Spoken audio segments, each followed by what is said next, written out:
झोपायच्या पोटामध्ये 2च्या दरम्यान दुखायला लागलं रात्री. त्यानंतर 5-5:30च्या दरम्यान आम्ही ग्रामीण रुग्णालय वाघरमध्ये तिला या ठिकाणी घेऊन आलो.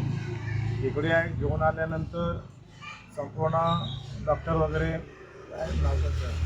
हजारे डॉक्टर तिथे हजर झाले आणि त्यानंतर त्यांनी पाहिलं की डिलेवरी इथे होऊ शकते.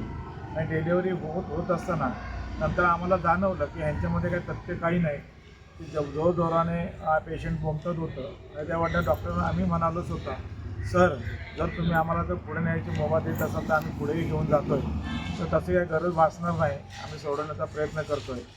तर मग हा सारखं तुम्ही काहीही करताय.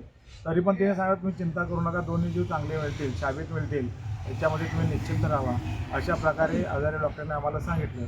त्यानंतर थोड्या 11-12 11:30च्या दरम्याने तिला लेट ब्लिडिंग व्हायला लागलं आणि त्याच्यानंतर त्याच्यानं काय उपाय होत नव्हते. आणि मग डेअरी डॉक्टरांना त्यांनी बोलवून घेतलं आणि डेअरी डॉक्टरांना बोलवल्यानंतर त्याने डेअरी डॉक्टरांनी स्वतः तिची सुटणूक केली.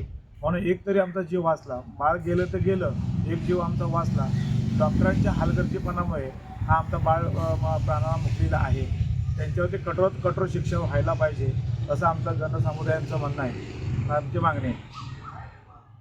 टाइम्स डिजिटलला लाईक करा, सबस्क्राईब करा, शेअर करा आणि बेल आयकॉन दाबायला विसरू नका. पाहत रहा टाइम्स डिजिटल.